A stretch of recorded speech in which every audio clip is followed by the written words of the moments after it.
Chelsea Handler.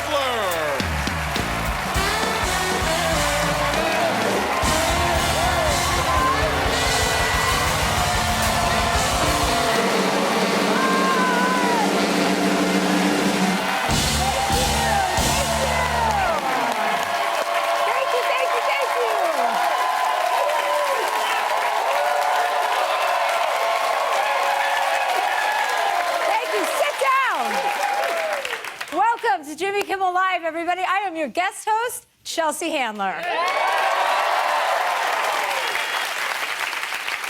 I will be here all week long, or at least until Republicans make it illegal for women to talk.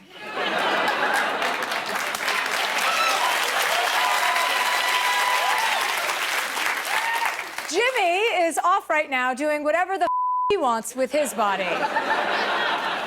Remember, like 5 days ago when Fox News told us the biggest threat facing America was drag queens? That was cute. At this point, I'd probably have more rights if my vagina was an AR-15.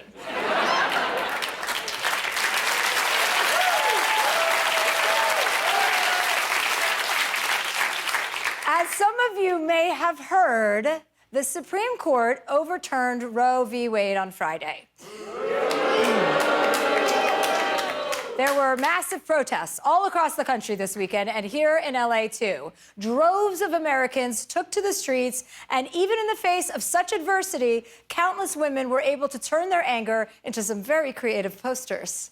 You didn't like wearing a mask? Imagine being forced to have a baby. Pregnancy begins with a penis. Regulate that from Philippians 13:13. Don't like abortions? Ignore them like you ignore school shootings. I won't carry his load. And get off my lawn. Not only has this decision further divided our country, most families now have two separate group texts going. One with the relatives who support the rights of women, and one with the relatives who live in Florida.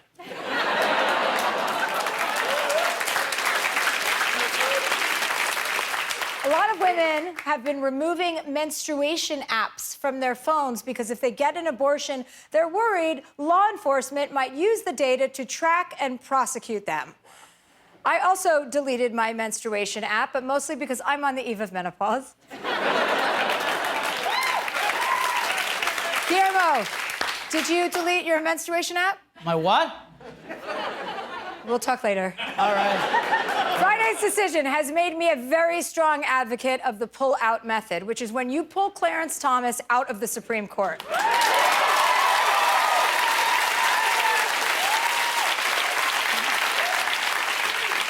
Justice Thomas said contraception rights and gay rights might need to be overturned as well. You know, so gay people will stop getting so pregnant.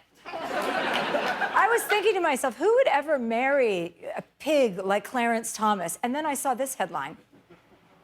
Ginny Thomas didn't just praise MAGA supporters on January 6th, she actually attended the Stop the Steal rally. That's right, she was working behind the scenes to overturn a Democratic election. Isn't it so beautiful when two disgusting and awful people find each other?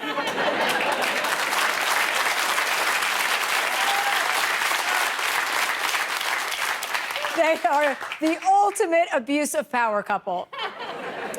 It's especially upsetting when you think of how we got here. 3 of the judges who voted to overturn the ruling were appointed by a man with over a dozen sexual assault allegations who lost the popular vote twice, was impeached twice, and attempted a coup because he's a little fat, big baby loser.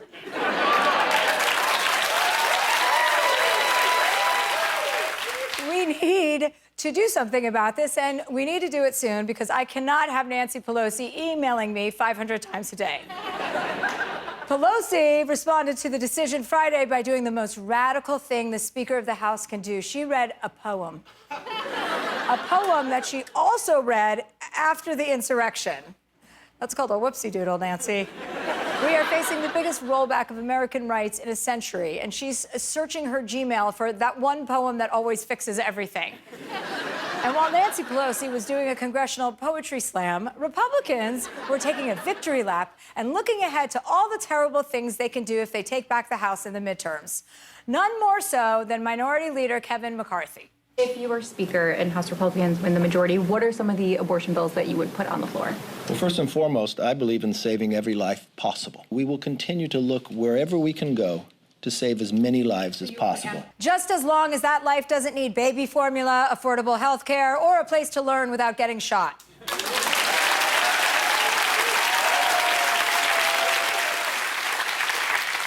By the way, Kevin McCarthy, since you mention it, let's talk about what it means to be pro-life. Universal health care, that's pro-life. Restricting guns, that's also pro-life. Fighting climate change, that's also pro-life. Listening to doctors during a pandemic, also pro-life.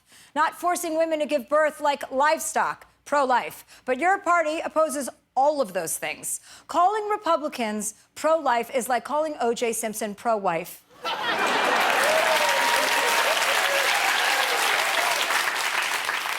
We also got an exciting reaction to the court's decision from the worst woman in the world, Marjorie Taylor Greene. What's your reaction to the ruling? Yes, I think it's an answer to prayer. It's a blessing from God, and this is the right thing to do. The court, they are so courageous. Hi, praise God, praise God. Don't drag God into this, okay? No God would be on board with Marjorie Taylor Greene. Even Jesus Christ is like, Jesus Christ, you're awful.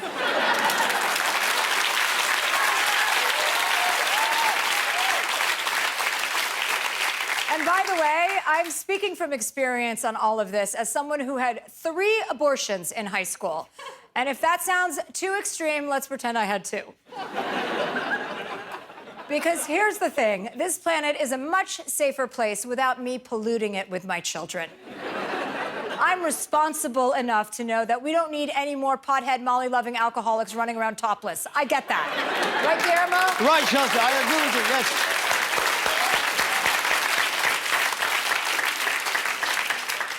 These Republicans are taking one hell of a victory lap. In Texas, the state attorney general closed his office early on Friday and declared an official holiday to celebrate Roe being overturned. The holiday will fall right between their other big holidays, Whites Only Wednesday and Saint Handguns Day. So far, the Roe v. Wade Day doesn't have a name, but just spitballing here, I have a few ideas. Forced Labor Day, National Women's Rights or History Month, Deliver Your Baby at Work Day, Misogyneaster, Sponica, the Vaginal Unequinox, Girl Harbor Day, and then wrap up your D and stuff it in your own day.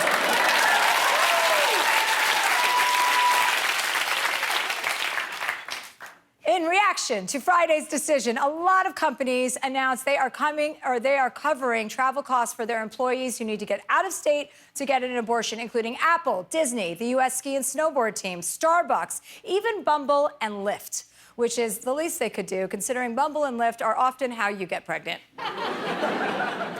Dick's Sporting Goods also put out a very strong statement supporting their female employees. Don't worry, ladies. Dick's got us into this, and Dick's are going to get us out.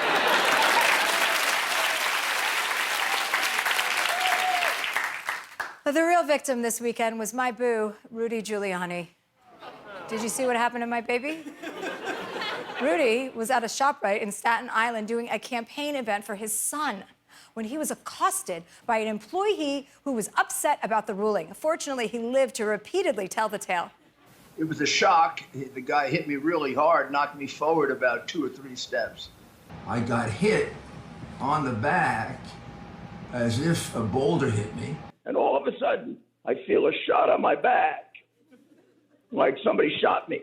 My injuries are a very sore back, swelling. I'm going to go see my doctor a little later today to make sure there are no more permanent injuries. So that's Rudy's version. And now let's look at the security camera footage of the incident. This is what actually happened.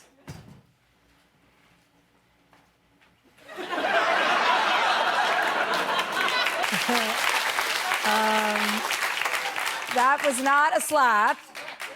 Rudy's penis took a harder beating in Borat. A lot of Americans are wondering what they can do to help, and one easy way is to consider making a donation to Planned Parenthood. But in addition to that, I think we should do something even more substantial, because women are tired of having our bodies legislated by men who've never had a uterus, have never carried a baby full term, and have never breastfed even a Cabbage Patch Kid. So I thought I would suggest some laws to legislate men's bodies. See how they like it. Does that sound good? Guillermo, bring me my robe. Yes. Thank you, Guillermo. How are you? Okay. Okay. Okay. Yes, yes, I love it. I'm having Chewy flashbacks right now. Oh, my God.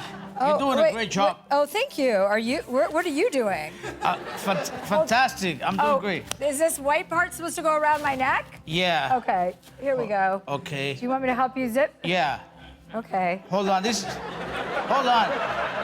Oh, it's gonna take a long time. Hold on. Okay. Here, I can see. I think I had too many tequila shots. Well, bring me a tequila shot. I love alcohol. Oh, my God. Haven't you heard anything I just said? Yeah, I did. I'll bring you one after the commercial. Okay. Okay, thanks. All right, here. Just take your time. All right. We've got all week. I am here all week. Oh, yeah? Oh, yeah, I did have too many tequila here. Oh, thanks, All right. Guillermo. Thank you, yeah. Hold on. Okay. I want my RBG collar to be exposed. Okay. From now on, no more vasectomies. If you want to stop having children, tie your penis in a knot.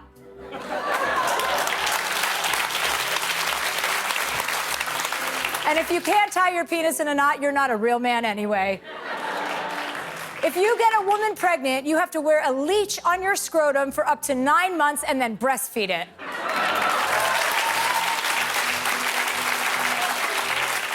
Every time you masturbate, you have to throw a funeral for your Kleenex. Every man must now speak to a trained counselor before they're allowed to grow a soul patch, also known as a flavor saver. Either way, disgusting.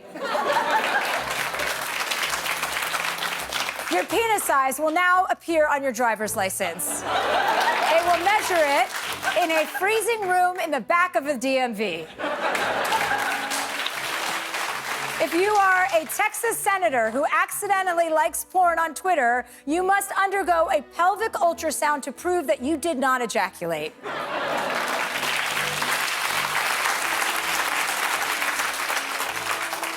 Anytime a man asks a woman to smile, he loses 3 teeth.